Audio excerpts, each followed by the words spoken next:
you probably already went through the training that I have that I had recently done with you, but thank you for joining us anyway. And please let me know along the way if you have any questions, but I'll kind of stop here and there to ask if there are any questions or see if Andrea and Jen have anything further to add, because this is specifically for nursery training, and I've been in there most recently for a while. I'm just going to go ahead and lead this training.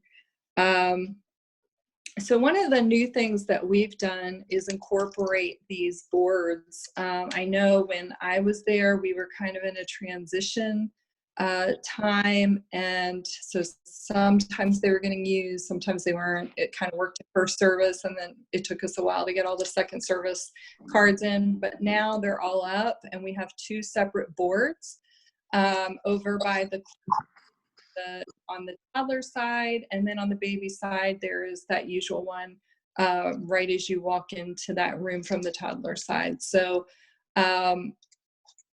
we want to consistently start using these just as a way to help direct people. It's not that this is all you're going to be doing, but it kind of gives you a focus when you don't know what to do. And so that way everybody knows and has a clear-cut job to do so that everything gets done too.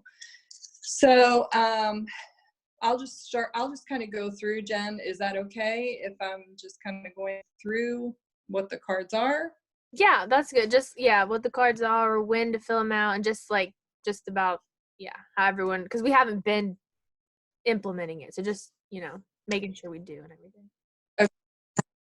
Okay. So yeah, we figured this was a good time now that we're out of church for a while doing online. Once we get back, we would like to get this implemented consistently then every week.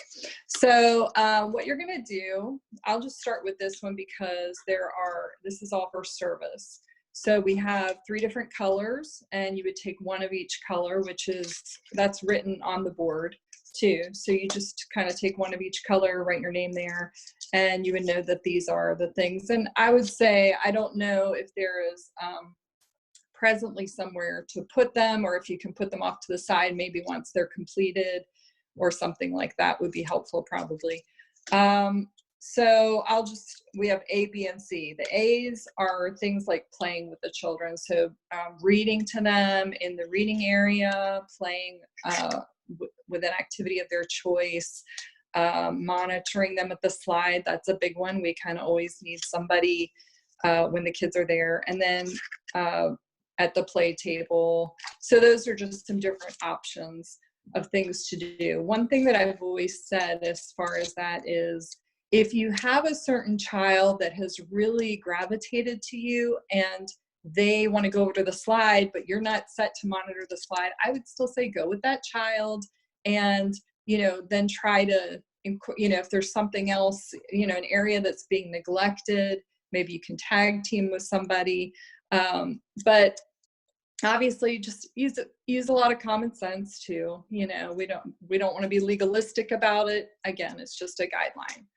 And then the B and C is kind of more the different responsibilities about changing diapers and taking kids to the bathroom, and then washing dishes or cups and toys, if there are toys that were put in their mouths, and then we put them into the sink. So as far as that goes, we definitely want, we always disinfect the toys after the services and we switch them over, but if you've seen them in a mouth, they need to go in the sink. Now, fortunately, with all of this virus that has gone around, and we do this at least probably twice a year anyway, we hand wash all of the toys anyway, and that Andrea did go ahead and do that with the outbreak of this happening, but we definitely still want to regularly stay on top of that. So if you see a child has put that in their mouth, once they let go of that toy or they put it down, put that in. There's really no point taking it from them because they'll just grab something else and put it in their mouth. So, just kind of keep an eye on it as best you can. And then changing the diapers. We have made it a policy to only have women do this, or the teenage girls, of course, could help too. And taking them to the bathroom as well. When you do change their diapers, we have the wax paper there to pull out, and go ahead and use a fresh sheet of that each time you do a diaper change. There are gloves there for you to use. We've kind of always made that optional, depending on what works for you. And then we give them a sticker. We put a sticker on it. Doesn't matter what color. The issue is more just so people know that that child's been changed. If you've checked them and they're dry, I would still go ahead and put a sticker on them. You don't need to put a new diaper on them if they're dry. But it is important to check them and to have that system in place. As we're getting larger and more people are in and out, is just a way of communicating with each other. As far as, and also after the bathroom too, I would put a sticker on them. As far as taking them to the bathroom, we want to make sure that we're always leaving that door cracked open. That's for our protection and for theirs. So I would say, go in there with them. Many times what has happened to me is another child will come and slam the door shut. So I just kind of keep opening it, and, you just kind of keep doing it. As best as you can, again. And the children that are in our care really do need help. We can't just independently let them go in there. Even if they've been trained for 6 months, they can still make a mess. And so we do need to be in there with them, but keep the door cracked open. Sometimes what I've done too is close the toddler side door and crack open the baby side door if that's easier, if there are workers over there, as long as there's somebody around that can account for, they were there and they hadn't done anything to harm the child or anything like that. So it's just kind of keeping those checks in place for ourselves. And then this would be the final one for the first service is this says spray all the toys when they've been put in containers and bring out toys for the next service, and then put the large blue bin away. So when Donna and I were working together, we had labeled the cupboards so that first service toys were in one section and second service were in another. So each service has a large bin that has the cars and animals and people, and then it has kitchen items and tools. So there should be green containers for first service and blue containers for second service. And I know as the leader, I would, try to periodically go through those and make sure they were fairly even, or maybe make sure they were a little bit heavier with the second service just because we had more kids. But we like to be able to get them put away and then switch the toys over with each service so that everybody has fresh, clean toys. So that would be one job for somebody in first service to do. Clean the high chair tray. So if there has been a child that ate in there, this would need to get done. If not, it probably is fine. But that tray top comes off. If I was there in the nursery, I would show you, but I'm sure all of you can figure it out too. If you need any help, there will be someone there to help you, I'm sure. And clean it in the sink and wipe the seat so that the next time someone goes to use it, it's all ready to go. And then again, putting the toys in the green containers at the end of the service time. And so that is for first service. That's kind of it in a nutshell. As far as those responsibilities. Does anyone have any questions in regards to those? Or Jen, Andrea, do you guys have anything to add to that? Oh, I have a, excuse me, I have a question. As far as checking their diaper and that type of thing, is there a good rule of thumb to like what time we should, I mean, not like exactly on the dot, but because like I was used to being with the older ones, you know, and they tell you when they have to go to the bathroom. So is there like after you're in there about an hour, or what is your rule of thumb for that? Yeah, I would say typically it would probably be after about an hour, unless you've needed to change it prior to that because they had a messy diaper or something like that. And again, you know, if they do have a messy diaper before that, go ahead and put the sticker on, and that can count as your time of changing them. Probably will be fine then the rest of that service. But yeah, I would say after about an hour or so, that's usually a good time frame. You don't want to cut it too close. And I guess my way of doing it too, typically you'll have some kids that are picked up after first service, and then some kids stay, a lot of kids stay for both because of life groups. So what I would do, typically, if I was in a time crunch, I would start with the kids who I knew were going to be leaving, and just make sure that they were good to go when their parents came. And then I would start working with the other kids. So that's usually a safe way to do it, because then you know the kids that are staying for second service are going to get checked again. So if all else fails, you wait. You know, if you really get slammed or you're really shorthanded, then you'll be assured that those kids will get checked eventually. Anybody else? Any questions? Okay. All right, we'll keep rolling then.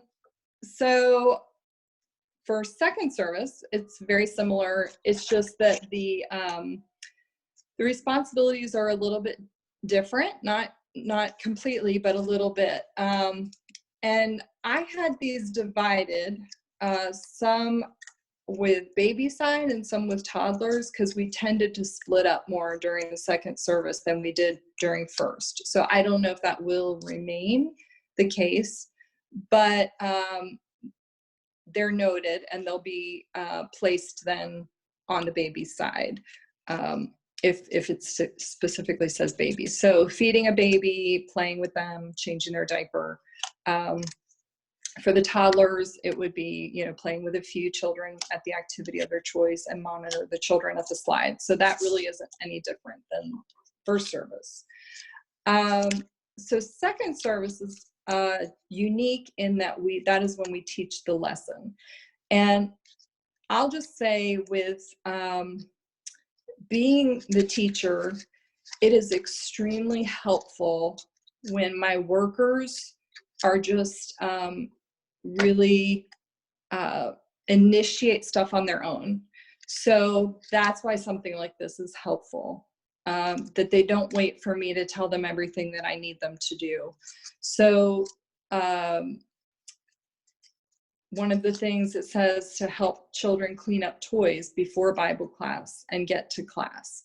So if I would say, okay, it's time to clean up, let's clean up, sing the cleanup song or something, then that's your cue. If that's your card, that's your cue. Like, okay, let's start cleaning up, boys and girls, and help them get things in the bins or in the little buckets, and then help get them over to the table and seated, and then the teacher can be getting the table prepared and the chairs out.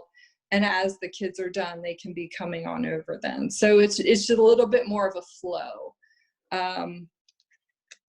Another job that is huge, and these are all so important to help the teacher out.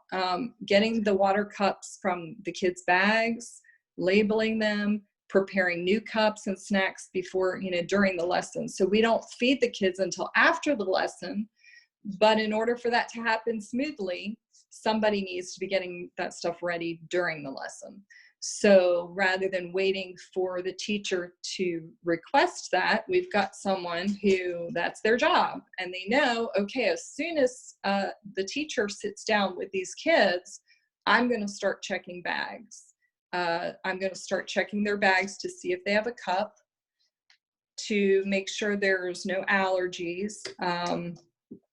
And then if there are cups and they're not labeled, make sure you put a label on it so we know who it's going to. And by labeling, at this point, we're just putting some Scotch tape on it and writing their name with permanent marker on the Scotch tape. Some of them already have their own names on it, so that's great. And I don't know if that's something eventually we want to move to, with requesting the parents to bring a labeled cup, that would help out in the nursery if it gets to that point. If they don't have a cup, we have those cups up above the sink that can be used with a lid. They definitely need to have a lid on them. And because our kids are too young to not have that. So have a lid on it with some water in it, label it with tape, and write their name on it, because quite often cups will get swapped and switched by the kids. Okay, on the baby side, some of the ones that I have here are to put used sheets, blankets, towels on the counter to be washed. So anytime a baby is put in a crib, we take that sheet off once they're done, and we'll wash it. Whoever's in charge usually will take it home and wash it. So you can just leave that up on the counter, and then there are new sheets. That whole diaper changing area, all those drawers are labeled, and you'll be able to find sheets and blankets in there, and you can help yourself to use those anytime with the babies. But if they're used, then just leave them on the counter to be washed, so that we're not guessing what's dirty, what's clean. And then if you could put a fresh sheet on the crib, that'd be great. And another job is to empty the diaper pail and the bathroom garbage at the end of your shift and replace with new bags. And then you add those to the large garbage on the toddler side. So before you're leaving, that's at the end of the whole day. That's all once all the diapers are done and everything. If you're not sure how to do that, you can just ask, and someone will show you how to take care of that diaper pail. All right. Again, another job is to be cleaning the high chair if you've had a child in there eating, and also wiping the table down after Bible class with a Lysol wipe, or using the spray and a paper towel or something. And then another job is to monitor the kids during Bible class. That one is huge. That one's a really big help, and it honestly is helpful if we can even have more than one, but at least one person the teacher needs to have, especially with the number of kids we've been having, because they will inevitably, and we are very heavy on boys right now, so that seems to be a little bit harder to get them to just stay sitting in their seats. So yeah, that would be that person's job, just to kind of keep pushing the chairs in, and because they like to kick their feet and scoot out. So pushing their chairs in, making sure they're, if they drop something on the floor, help them with that. That would be what that job would cover. And then the final job on the toddler side is here in orange. So again, it's changing the diapers after snack time and taking kids to the bathroom, cleaning up the toys at the end of service. So about 5 minutes before they get picked up, we can start doing that and bring out the tunnel or bubbles or something like that, so that we're not having the toys out to the very last minute. And then it allows our workers to get out a little bit quicker. So we've always found things like the bubbles in the tunnel are a really great distraction for the kids as other children are getting picked up. Sometimes that can be really upsetting to them. So it's kind of a good distraction to do something new and different and all together as a group, or maybe put on some music and dance with them or something like that. And let's see. And then again, washing the dishes and any of the toys that the children may have put in their mouths. So I think that covers those different jobs as well. Did anybody have any questions about that? That's all just second service then. Nothing? Okay. Did somebody have something? Go ahead, Yeah, Sabine. Yes. About the lids for the kids' cups, Yes. do we replace them like every couple months, or because they are all kind of bitten up? Yeah, we have not replaced. I know, I mean, obviously they're getting washed, but I know what you said, sometimes they kind of bite on them a little bit. And that's something we probably, I would bring that to Andrea or Jen's attention. If that's something that they need to buy a new supply of, then they can do that. If you start seeing that supply get low. Just a lid.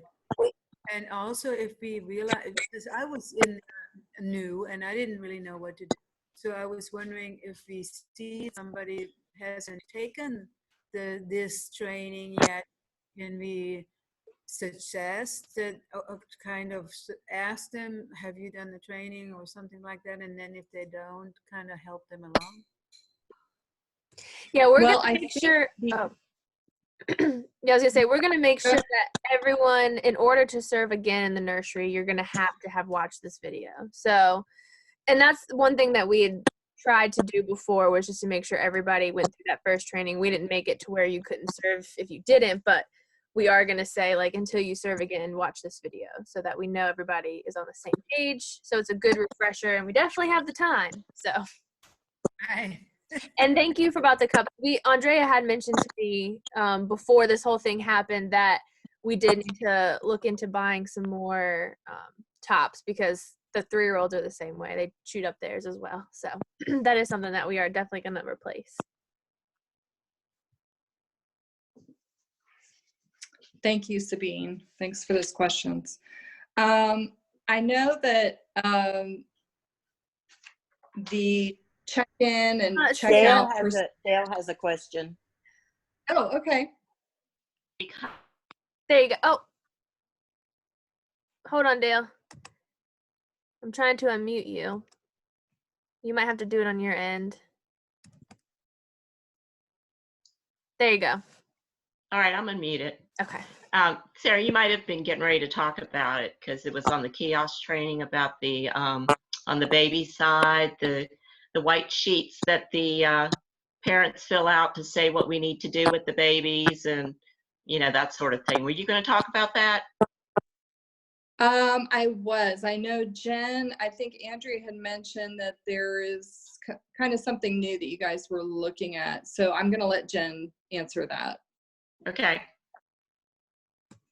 So with the white sheets that we get parents to fill out, we are saying that from here on out, no matter what, whether we used to only do like if they needed something, but from here on out, we are going to get our nursery check-in people to make sure that the sheet is getting filled out in general, just even if they don't need anything.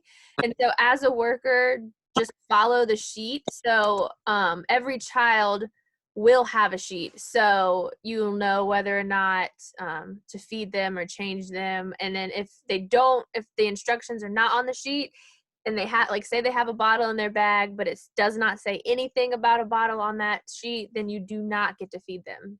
You are only allowed to do what is on that sheet. So that is why we're going to start requiring all parents to fill it out, even if it's just my child's good, I don't need anything. And then on the baby side and in the toddler side, we take the sheets and we hang them on the whiteboard. But now that we're going to do this, we're going to have more sheets, so we'll probably come up with some sort of way, something longer spread out so that they can all be seen.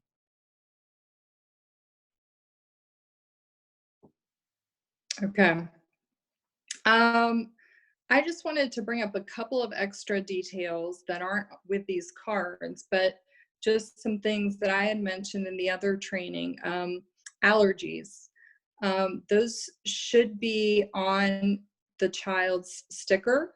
So we do want to pay attention to that. I know when a child is first being checked in for the very first time, that can be added on. If a new allergy has developed, that can be added on. So that would be more for the kiosk workers, but it's up to us as the nursery workers to check those before we're feeding them goldfish or anything that's not in their bag. So just to be aware of that. And I know, I think whenever I had done kiosk, I would try to highlight it. I think that would be a great thing if the kiosk workers could do that, if that's something that would just help draw our eyes to it a little bit easier. But please make sure that you've checked and there is no additional note on that sticker. And let's see. Oh, the cribs that are by the door are for emergency purposes. So there's one on the toddler side and one on the baby side. And that would be if we would need to evacuate with the children quickly. It's just a way to contain them and keep them safe and all together. So that's why they are there by the doors. I know it seems kind of random having that in the toddler side, and people had asked, oh, I always wonder what that was for. That's what it's for. It's for emergency purposes, if we would need to get out quickly with the children. And I know that they will continue to do different trainings in regards to that as well, so I won't go into that. The walkie-talkies are in there, and on Sunday mornings, the leadership will have those turned on so that they are ready for you. So if you would ever need anything, you could always, if there was a problem or something, you could call, and the security guys that are roaming the hallways would hear you. Or you would also hear if there was an emergency of some kind as well.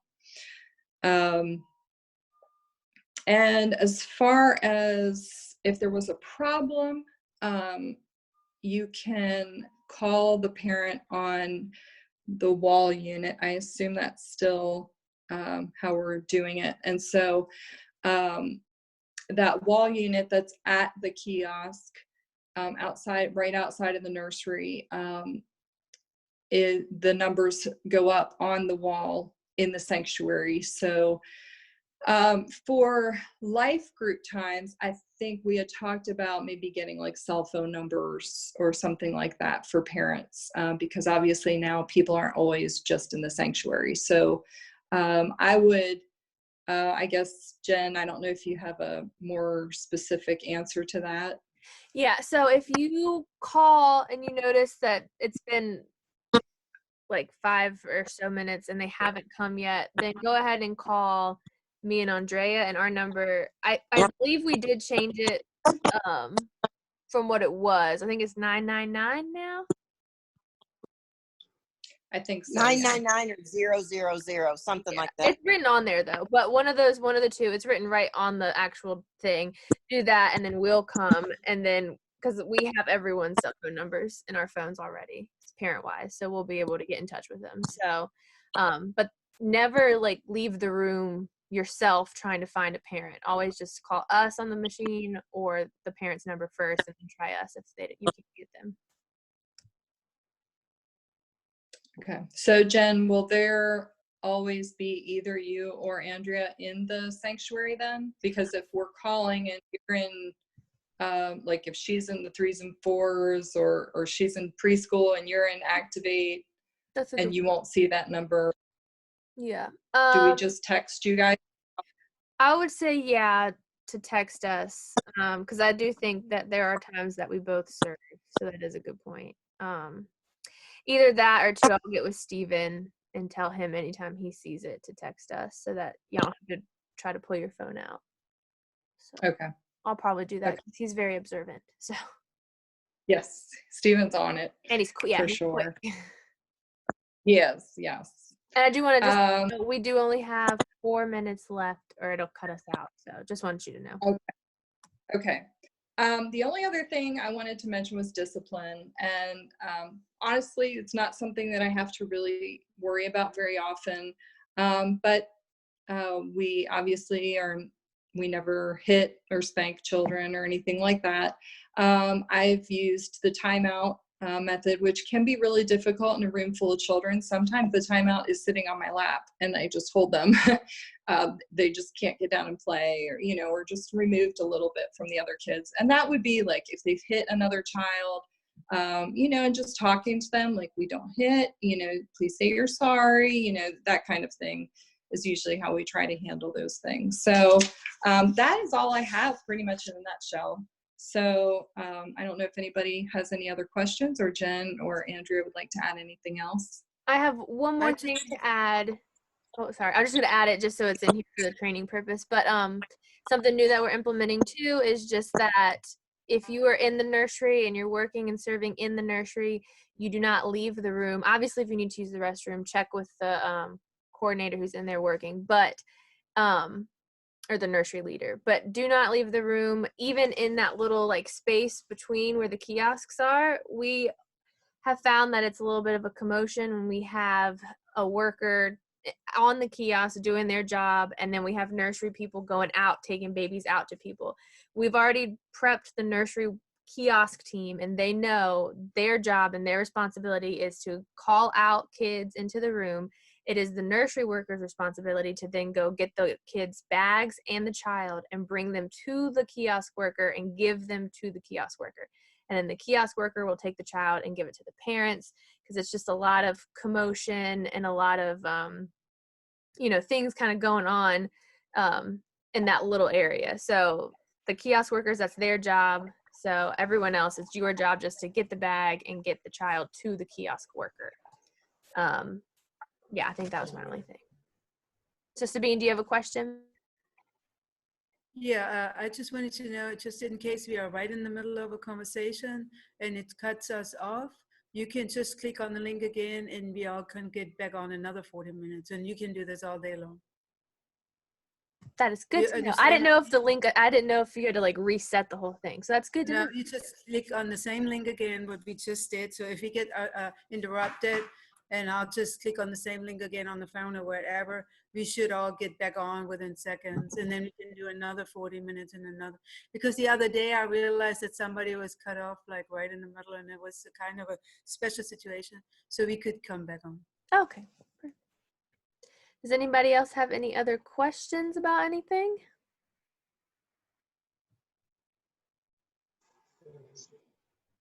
One more, I do.